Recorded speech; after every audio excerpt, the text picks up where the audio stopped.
معايا كده حاجه اللانش بوكس اللي ناقصاني. انا في حاجه نسيت اجيبها. جبت المكسرات والفاكهه، وجبت الميت او البروتين، وجبت اللي هيتحط في الساندوتشز، وجبت الدارك شوكليت. ناقصني ايه؟ وجبت العصير. ايه اللي ناقص؟ حيلك حيلك ايه يا بنتي كل ده؟ انت فاكره العيال رايحين حنه شيماء؟ دول رايحين المدرسه على فكره. حنه شيماء ايه بس؟ ده وقت تهريج. انا هعمل اوردر وحاسه ان في حاجه ناقصه. الزبادي اليوناني. لا برضو في حاجه تانية. انا كنت عدى 3 حاجات ناقصين على صوابع. صوابع ايه؟ هو بعد كل اللي انت عديتيه ده ولسه في حاجه ناقصه وانت متبقي فيكي صوابع؟ ايوه يا بنتي بس ثواني خليني اركز. الخيار والجيلي. مش عارفه في حاجه تالتة ايه وافوره ايه؟ هو انت من الامهات اللي ابني معاه جميع الاشكال والالوان في اللانش بوكس؟ لانش بوكس فطار لحد ما يرجع يتغدى في بيته. افوره ايه بس وشو ايه؟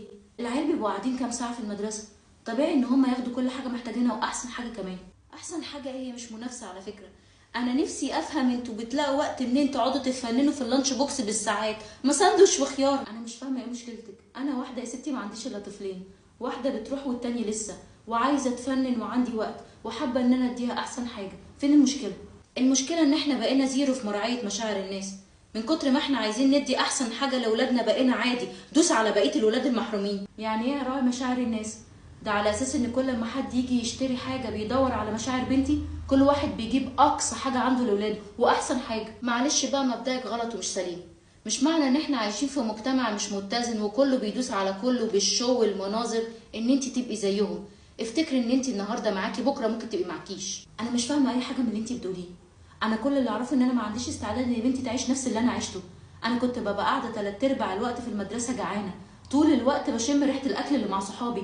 انا ما كنتش اعرف يعني ايه لانش بوكس. انا كنت باخد كيس اكل، واحيانا كنت باخد بتاع امبارح بايظ، من كتر ما انا مش عايزه اكله كنت بسيبه وامي كانت ترجع تحطه لي تاني. ومش بس كده، ده انا كنت بستناهم يوزعوا التغذيه عشان وانا قاعده اكلها، وطول الوقت ابص للحاجه في ايد صحابي واقول يا ترى طعمها ايه. يبقى انت كمان عايزاني اطلع بنتي محرومه وتروح المدرسه بتراعي مشاعر الناس؟ انا كان مين راعي مشاعري؟ يعني بكل اللي انت مريتي بيه ده كله بالنسبه لك عادي بنتك تحسس ناس معاها في الكلاس ان هم محرومين؟ على الاقل كنت تحسي بيهم، ما انت كنت في يوم من الايام مكانهم. على فكره انت مريضه ومحتاجه تتعالجي، انت معقده. لا انا مش معقده، وعشان كده مش عايزه بنتي تمر بنفس اللي انا مريت بيه. انا واحده عارفه كويس قوي ان باباها شقيان وبيشتغل بالساعات بره عشان هي تاكل احسن اكل، مش علشان احرمها. وبعدين انا عايزه اسالك، هو كل حد بيشتري حاجه لاولاده بيفكر في ولاد الناس معاهم ولا لا؟ بيفضل يراعي مشاعرهم؟ مين هيراعي مشاعر بنتي لو هي معهاش؟ هو ده اللي انا بقوله. لو كل واحد ودى اولاده المدرسه بالمعقول وعلى قد اليوم الدراسي وعلى قد ان هو في المدرسه مش في رحله، كله هيراعي مشاعر بعضه. لا انا اللي اعرفه ان في 100,000 طريقه تراعي بيها مشاعر ولاد الناس غير ان انت تحرمي ولادك. خدي العابهم القديمه اللي في الدولاب وروحي وديها الملجأ، اعملي اطعام ووزعي على الغلابه، حطي اكل بزياده في اللانش بوكس وعلمي ولادك ان هم يشاركوا مع اللي معهمش او يدوا اللي جعان او مش معاه سندوتشات، لكن مش تحرميهم هم. معلش مبدأك كله غلط ومبني على تجاربك القديمه. انا عن نفسي مش مقتنعه برايي، وانا كمان مش مقتنعه بكلامك ومش مطالبه ان انا اقتنع. كل واحد بيعمل احسن حاجه وبيقدم اقصى ما عنده لاولاده، ومش مطالب ان هو يربي ولاده بتربيه حد غيره. انت حر.